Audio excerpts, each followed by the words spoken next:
Hey folks, Kevin here with Kev's Castle and CastleRemodel.com, and in today's video we're going to unbox and set up this Birdie's raised bed. This is the 6-in-1 tall. I'll show in a minute exactly what the different options are for you to be able to set them up, and all the parts are in this box. You can just choose which ones you want to use and in what orientation you want to have those parts in.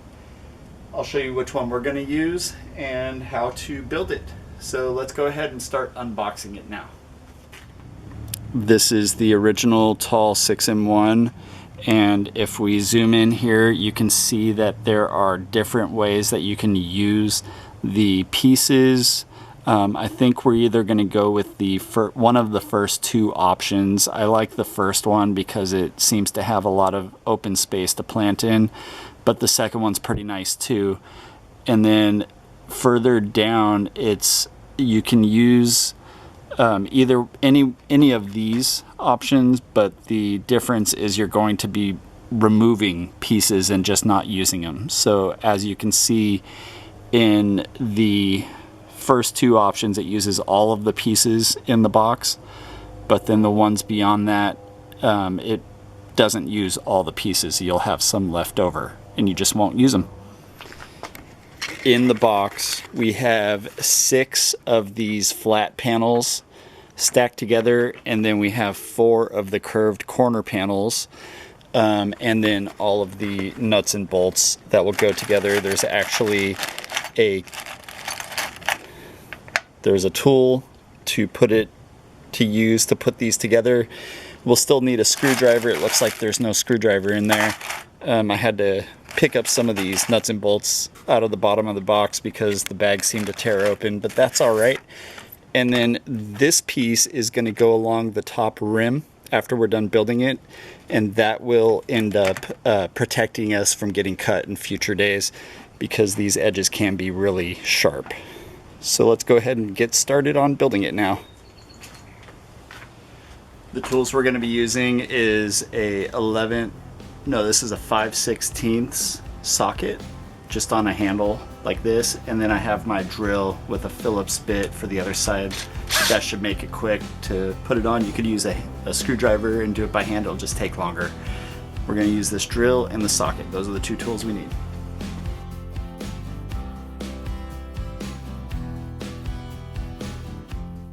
I started by connecting one of the corners to the first flat panel. I'm going one hole at a time and putting the nut and bolt together just to hold it in place. I'm not going to use the tools yet until everything is in place by hand, just hand tight.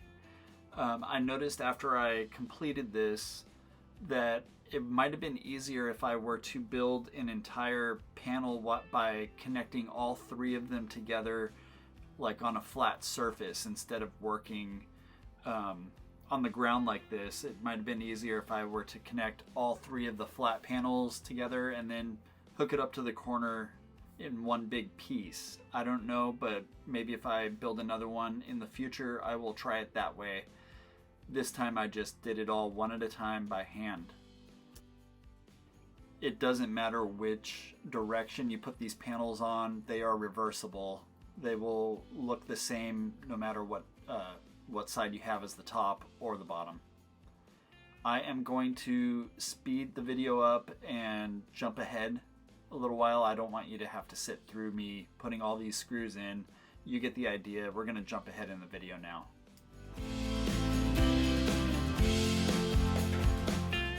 There's really no easy way to do this. It takes a lot of patience, and it's one hole at a time. You're going to put one bolt in and put the nut on the other side, tighten it up just by hand, and then go on to the next one. You want to make sure that you get all of them hand tightened at first, and then you're going to use the tools to really tighten them down after that.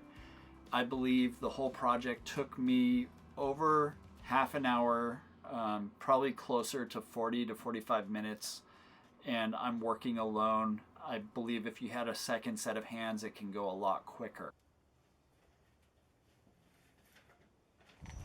Now we have all the nuts and bolts in there. I am going to use the drill, but first I want to take it off of the actual drill and move it over to one of these lower numbers. I'll start on like 9 or 10 and adjust it as it goes.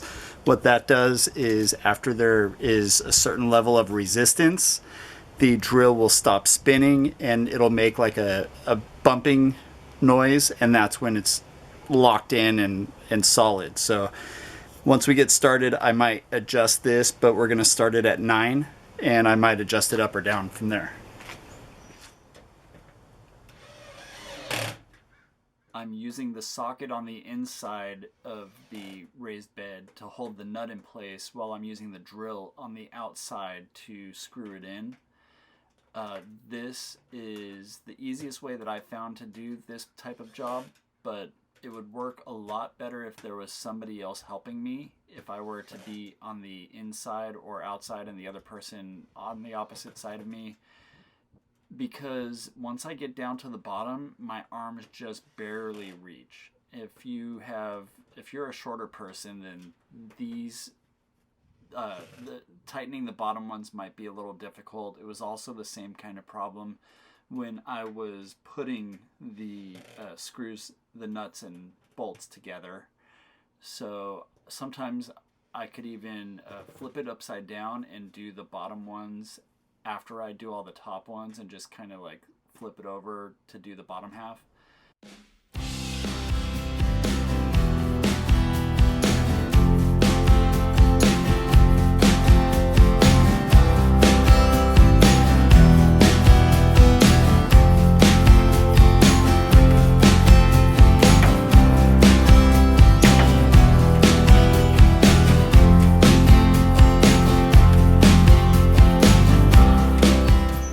Decided to start the plastic edge piece in the middle of the short side, and as I work my way around, eventually I'm going to get back to this same location, and that's where I'll trim the end off when I'm done.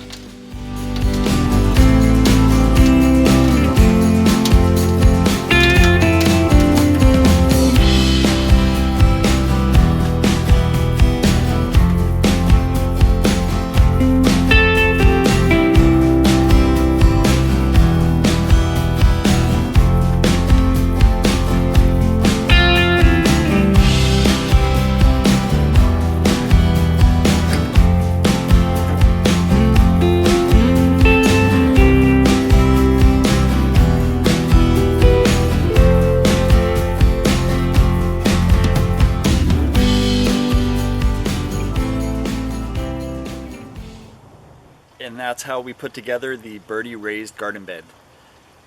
Thanks for watching this video. If you liked it, give it a thumbs up down below and hit that subscribe button as well for more videos like this.